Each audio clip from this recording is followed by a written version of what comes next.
জুবিনৰ নিচিনা এজন ব্যক্তিক ইমান নেগলেক্টেড মানে কৰি এৰি দিব লগা মানুহ নাছিল, তেওঁক নেগলেক্ট কৰি। সকলোৰে হিয়াৰ আমঠু ইমান মৰমেৰে অসমৰ মানুহে আৱৰি ৰাখিছিল। সকলোৱে আমিও এটা আঁচুৰ পৰিবলৈ নিদিয়া সেই ব্যক্তিজনক একেবাৰে শেষৰ সময়খিনিত দেখিছোঁ ভাগৰুৱা অৱস্থাত তেওঁক নিথৰুৱা কৰি এৰি দিছিল। শেখৰে এতিয়া এইবোৰ কথা কিয় কৈ আছে? আগতে তেওঁ যদি লগতে আছিল হেনো তেওঁ দেখা নাছিল নেকি?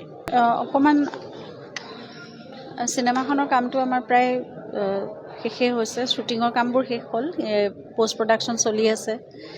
অলপমান পেটছ কিবা এটা ওলাইছিলে, সেইকাৰণে আমি ইয়াতে কৰিম বুলি আচলতে আমি কেতিয়াবাই ঠিক কৰিছিলোঁ।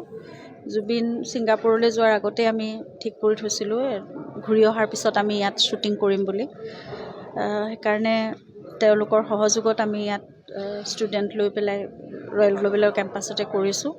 এটা গানৰ এটা পাৰ্ট আৰু বাকীখিনি কাম প্ৰায় শ্বুটিঙৰ কামখিনিতো সম্পূৰ্ণ হ'লেই, পষ্ট প্ৰডাকশ্যন চলি আছে। আৰু জুবিনে যিহেতু ভাবিছিল 31 তাৰিখে আমি ছবিখন ৰাইজৰ মাজলৈ উলিয়াই দিম, গতিকে সেই ডেটটোৱে আমি মনত ৰাখি আমি কামবোৰ পূৰ্ণগতিত কৰিবলৈ চেষ্টা কৰিছোঁ।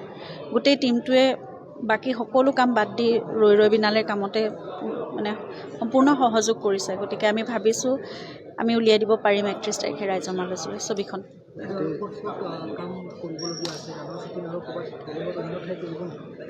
নাই, আমাৰ শ্বুটিং শেষেই হ'ল, এইটো মাত্ৰ সৰু পেটছ এটা আছিলে, সেইখিনি কৰিছোঁ। গোটেই ছবিখন যিটো গানৰ ওপৰত নিৰ্মাণ কৰিছে, কিমানমান গান থাকিব? গানকেইটা সম্পূৰ্ণ হৈছিল? গান আৰু মিউজিকৰ কাম আমাৰ সম্পূৰ্ণ হ'ল।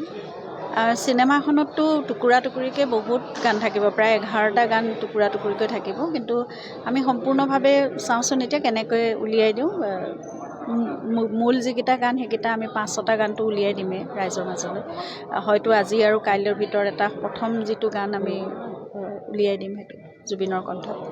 সেই কথাটোৱে মই মানে আজি 19 দিন হ'ল জুবিন আমাৰ মাজৰ পৰা কায়িকভাৱে আঁতৰি যোৱা। সেইকাৰণে মানে সঁচা কথাটো কি হৈছে, ইমান ডাঙৰ আচলতে ইমান মানে মই ভাবোঁ ক্ৰিটিকেল কেছ নহয় এইটো। কি হৈছিলে মাত্ৰ আমি আৰু কেনেকৈ কিয় হৈছিলে সেই কথাটোহে আমি জানিব বিচাৰিছোঁ। তাত যিসকল লোক উপস্থিত আছিল তেওঁলোকৰ মুখৰ পৰা সেই কথাখিনি আমি জানিব পাৰিলোহেঁতেন সহজভাৱে। আৰু ইমান সৰল এজন সাধাৰণ মানুহৰ ক্ষেত্ৰত এনেকুৱা কিয় হ'ল, এই প্ৰশ্নবোৰে আমাক পৰিয়ালৰ মানুহবোৰক বিশেষকৈ আৰু গোটেই হাজাৰ মানে লাখ লাখ তেওঁক ভাল পোৱা সকলো অসমীয়া গোটেই বিশ্বজুৰি সকলোৰে মনত সেই একেটাই প্ৰশ্ন যে কি হৈছিলে, কিয় হ'ল, কেনেকৈ হ'ল সেই কথাটো। কিয় জুবিন গাৰ্গৰ নিচিনা এটা সত্তা, অকল মোৰ স্বামী নহয়, জুবিন গাৰ্গৰ দৰে এটা সত্তা কেনেকৈ আঁতৰি যাব লগা হ'ল হঠাৎ, কোনো ধৰণৰ মানে তেওঁৰ বোলে অসুখ হৈ আছিল বা কিবা এনেকুৱা ধৰণৰ কথা আছিল, কোনো নোহোৱাকৈ ইমান সাংঘাতিক এটা মানে খবৰ হঠাৎ আমাৰ মাজত হ'ল আৰু সকলোকে শূন্য কৰি থৈ গুচি গ'ল।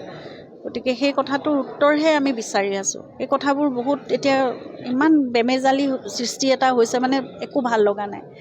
সেই উত্তৰ এটাই আমি বিচাৰিছোঁ, সঁচা কথাটো মাত্ৰ। যিহেতু জুবিন গাৰ্গে ৰাজনীতি বুলি ক'লে বেয়া পাইছে, কিন্তু যেতিয়া জাষ্টিছ ফৰ জুবিন গাৰ্গ ওলাই আছে, তাৰ মাজত কিবা ৰাজনীতি সোমাই গৈছে? মই নাজানো, কথাবোৰ মুঠতে মেৰপাকবোৰ বহুত বেছি হৈছে, সেইবোৰ হ'ব নালাগে। আমিও বহুত সৰলভাৱে চিন্তা কৰা মানুহ, বস্তুবোৰ কোনে কি কৰি আছে, কি কথা কৈছে একো বুজি নোপোৱা নিচিনা হৈছোঁ। এই বস্তুবোৰৰ পৰা মানে আচল কথাটো ওলাওক, পোনে চিধা কথাটো লাগে। সেইদিনাখন কি হৈছিল, কিয় হৈছিল, কেনেকৈ হৈছিল, আৰু দেখিছোঁৱে পিয়'ৰ নেগলিজেঞ্চ। জুবিনৰ নিচিনা এজন ব্যক্তিক ইমান নেগলেক্টেড মানে কৰি এৰি দিব লগা মানুহ নাছিল, তেওঁক নেগলেক্ট কৰি। সকলোৰে হিয়াৰ আমঠু ইমান মৰমেৰে অসমৰ মানুহে আৱৰি ৰাখিছিল। সকলোৱে আমিও এটা আঁচুৰ পৰিবলৈ নিদিয়া সেই ব্যক্তিজনক একেবাৰে শেষৰ সময়খিনিত দেখিছোঁ ভাগৰুৱা অৱস্থাত তেওঁক নিথৰুৱা কৰি এৰি দিছিল। গতিকে জুবিনৰ ক্ষেত্ৰত সেইটো হ'ব নালাগিছিল। সেই কথাটোৱে বৰ কষ্ট দি আছে আমাক সকলোকে। মই বুজি নাপাওঁ, ক'ব নোৱাৰোঁ কিহৰ কাৰণে সহযোগ নাই নে তেওঁলোকে কি কথা লুকুৱাবলগীয়া হৈছে। এটা সহজ কথা, সেইদিনাখন কি হৈছিল মাত্ৰ ক'ব লাগে সঁচা কথাখিনি। ইমানখিনিও মানৱীয়তা নাইনে মানুহৰ মনত? এজন আমি ব্যক্তিক হেৰুৱাই পেলাইছোঁ। অসমে তেওঁলোকৰ কাৰণে জুবিন গাৰ্গ মৰমৰ নাছিল নেকি? তাৰমানে অকল পাৰ্টিৰ দিনাখনহে তেওঁলোকক লাগিছিল নেকি জুবিন গাৰ্গৰ কাষত? জুবিন গাৰ্গ হেৰাই গ'ল, কিন্তু তেওঁলোকে সেই এষাৰ কথা কৈ পেলাই যে কি হৈছিল সেইখিনি কথা কৈ তেওঁলোকে সহযোগ কৰা নাই। সহযোগ নকৰাটো নিশ্চয় কিবা থাকিব লাগিব, নহ'লে সঁচা কথাটো ক'বলৈ ইমান ভয় কিহৰ? আহিব লাগে, ক'ব লাগে কথাখিনি। সেইটোৱে কথা। আৰু ইয়াতে আৰু এটা কথা ক'লোঁ, যিহেতু জুবিন গাৰ্গক সদায় এটা ঔষধ খুৱাব লগা হয়, কিন্তু সেইকেইদিন ঔষধটো খোৱা নাই বুলি কোৱা হৈছিল, উল্লেখ কৰিছে। আৰু তাৰ সমান্তৰালভাৱে নাই, সেই কথাটো কাৰো হাতত প্ৰমাণ নাই, কাৰণ সেইদিনাখন দেখিছোঁ জুবিনক বেগত তেওঁ ঔষধকেইটা লৈ গৈছিল। তেওঁ যিটো ঔষধ সদায় লেভিপিল তেওঁ খাব লাগে, তাৰ উপৰি এটা প্ৰেছাৰৰ মেডিচিন তেওঁ খায়, আৰু ই ভিটামিন এটা তেওঁ নিজৰ পৰা খাই আছিল। সেই মেডিচিনকেইটা তেওঁ বেগত ভৰাই লৈ গৈছিল। ব্ৰেকফাষ্ট যিহেতু নকৰাকৈ তেওঁ উলিয়াই লৈ যোৱা হৈছিল, গতিকে ব্ৰেকফাষ্টৰ পিছত তেওঁ চাগে খাম বুলি লৈ গৈছিল লগত। যিটো বেগ উদ্ধাৰ হৈছে সেই বেগটো চিনাক্তকৰণ কৰিবলৈ নিওঁতে মই সেই মেডিচিনকেইটাও মোক দেখুৱাইছে, সেইকেইটাই তেওঁৰ মেডিচিন।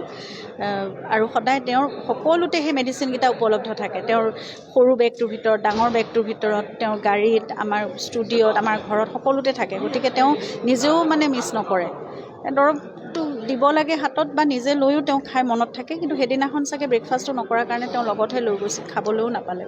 শেষত আৰু এটা কথা কৈছোঁ, সমগ্ৰ অসমবাসীক মানে সমগ্ৰ জুবিন গাৰ্গৰ অনুৰাগী বিচাৰি আছে। শেষত এটা কথা কৈছিলে যে জুবিন গাৰ্গক বিষ খোৱা হৈছিলে, এইটো কিমান? এইবোৰ কথাবোৰ মই কেনেকৈ জানিম? এইবোৰতো ইনভেষ্টিগেশ্যন চলি আছে নহয়। সেই কথাবোৰত যদি কেনেবাকৈ কিবা সত্যতা ওলায়, তেতিয়াহ'লেতো দুৰ্ঘোৰ শাস্তি পাব লাগে। আৰু শেখৰে এতিয়া এইবোৰ কথা কিয় কৈ আছে? আগতে তেওঁ যদি লগতে আছিল হেনো, তেওঁ দেখা নাছিল নেকি? দেখা নাছিল। এতিয়া কথাবোৰ এনেকৈ কৈ আছে, য'ত সেইখিনি সত্যাসত্য নিৰূপণ হ'লে, আৰু এইটো প্ৰশ্নৰ উত্তৰ মইতো দিব নোৱাৰিম নহয়।